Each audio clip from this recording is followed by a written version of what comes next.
మెదక్ జిల్లా ఏడుపాయల క్షేత్రం శ్రీ వనదుర్గా భవానీ అమ్మవారి మహిమలతో విరాజిల్లుతున్నది. మెదక్ జిల్లాలో భాసిల్లుతున్న శక్తి క్షేత్రం అమ్మవారు శ్రీ వనదుర్గా భవానీగా కొలువుతీరిన పరమ పావన ప్రదేశం.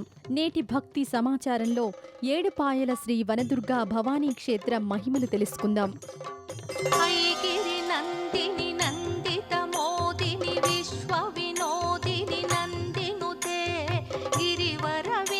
शिरोधिनि वासिनि विष्णु विलासिनि जिष्णुनुते भगवति हेशिति कंठ कुटुंबिनि भूरि कुटुंबिनि भूरि कृते जय जय हे महिषासुरमर्दिनि रम्यकपर्दिनि शैलसुते. మెదక్ పట్టణానికి సుమారు 40 కిలోమీటర్ల దూరంలో మంజీరా నది తీరాన విలసిల్లుతున్నది. మంజీరా నది 7 పాయలుగా చీలి అమ్మవారి పాదాల చెంత 4 పాయలుగా, అమ్మవారి వెనుక 3 పాయలు ప్రవహిస్తుంటాయి. అందువలన ఈ ప్రాంతం 7 పాయలుగా పేరు పొందింది. వన ప్రాంతంలో నదీ తీరాన కొండల శ్రీ దుర్గా భవానీ కొలువుతీరి ఉన్నది. వనములో వెలసినందున వనదుర్గా భవానీగా కీర్తింపబడుతున్నది. నాగసానపల్లి అనే గ్రామంలో 7 పాయల నడుమ ఈ ఆలయం నిర్మితమయ్యున్నది. ఎత్తైన గోపుర ద్వారం గుండా రాళ్ల మార్గంలో నడిచి ఆలయం చేరుకోవాలి. ఇదే ప్రదేశంలో జనమేజయుడు సర్పయాగము చేశాడని ప్రతీతి. జనమేజయుడు సప్త ఋషులు కలిసి శ్రీ వనదుర్గా భవానీని ప్రతిష్ఠ చేశారు. ఈ అమ్మవారి స్వరూపం నయనానందకరం. పసిడి ఛాయలో ప్రకాశించే మోము, విశాల నేత్రాలు కాంచుటకు మన 2 కన్నులు సరిచాలవు. ఒక్క క్షణం ఏకాగ్రతతో దర్శిస్తే చాలు, అంతరంగంలో అశాంతి తొలగుతుంది. భక్తి శ్రద్ధలతో శ్రీ వనదుర్గా భవానీని సేవిస్తే కోరిన కోరికలు నెరవేరుతాయని ప్రతీతి.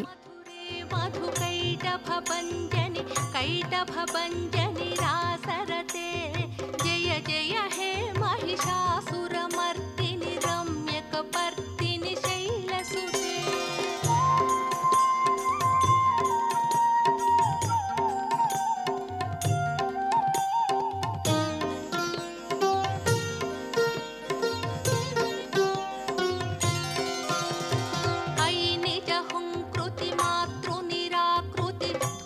विलोचनि धूम्रशिखे समर विशोणित बीज समुद्भव बीजलताधिक बीजलते शिव शिव शुंभ निशुंभ महाहव दर्पित भूत पिशाचपते जय जय हे महिषासुरमर्दिनि रम्यकपर्दिनि शैलसुते.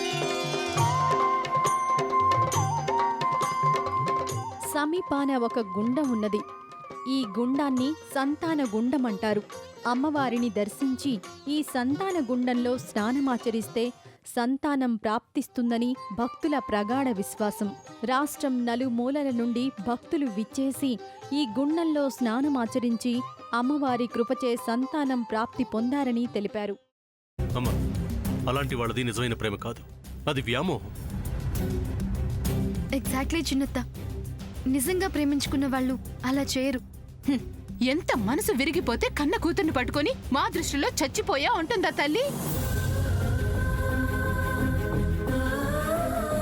అది సరే అమ్మా, తన కూతురుతో తన మాట అనేటప్పుడు ఆమె మాటల్లో వ్యథ, కళ్ళల్లో బాధ గమనించావమ్మా?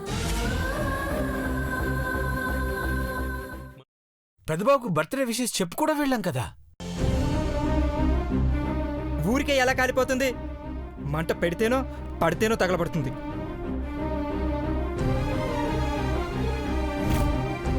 కరెక్ట్ చిన్నబాబు, నీకొచ్చినట్టే నాకు డౌట్ వచ్చింది. పార్వతే షర్టును తగలబెట్టిందనుకుంటా.